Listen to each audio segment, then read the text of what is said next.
America चाहता है कि इंडिया अपना 9 लाख करोड़ का डेयरी मार्केट खोल दे ताकि वहां की कंपनीज यहां मिल्क, बटर, चीज और आइसक्रीम जैसे प्रोडक्ट बेच सके।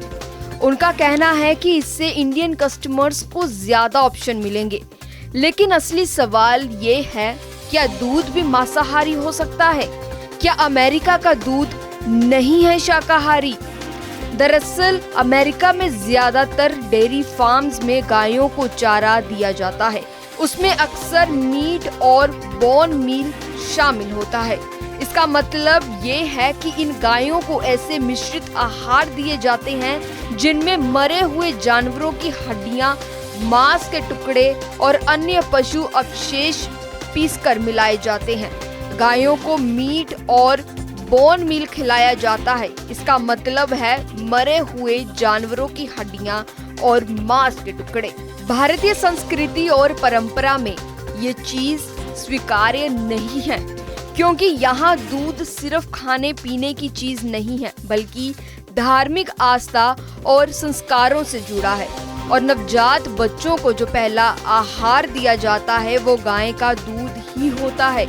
अगर दूध ऐसी गाय से आया हो जिसे मांस खिलाया गया हो तो वह भारतीय धार्मिक भावनाओं और परंपराओं के बिल्कुल खिलाफ माना जाता है।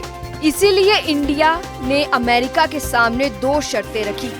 या तो अपनी गायों को मांस वाला आहार देना बंद करो, या फिर अपने प्रोडक्ट्स पर साफ साफ लेबल लगाओ, this milk is from a non vegetarian cow. लेकिन अमेरिका ने दोनों बातें मानने से मना कर दिया। उन्होंने कहा कि ये तो उनकी नॉर्मल फार्मिंग प्रैक्टिस है और इसे वो बदल नहीं सकते। इसके बाद इंडिया ने भी सख्त कदम उठाया और साफ कह दिया कि जब तक मिल्क पूरी तरह शुद्ध नहीं होगा तब तक अमेरिका के डेयरी प्रोडक्ट हमारे मार्केट में नहीं आएंगे। अब ये सिर्फ व्यापार का मामला नहीं रहा, यह हमारी धर्म और आस्था का सवाल है। अब सबसे अहम बात कि क्या अमेरिका अपनी डेयरी प्रैक्टिसेस में बदलाव लाएगा या इंडिया अपनी गहरी जड़ी हुई धर्म और आस्था को मजबूती से थामे रहेगा। आखिरकार इस दूध की जंग में 2 ताकतें टकरा रही हैं। एक तरफ है भरोसा, आस्था और हमारी संस्कृतियों की पहचान, तो दूसरी तरफ है बड़ा बिजनेस और मुनाफे की दुनिया। अब इस जंग का असली विजेता कौन होगा, हमारी आस्था या व्यापार की ताकत?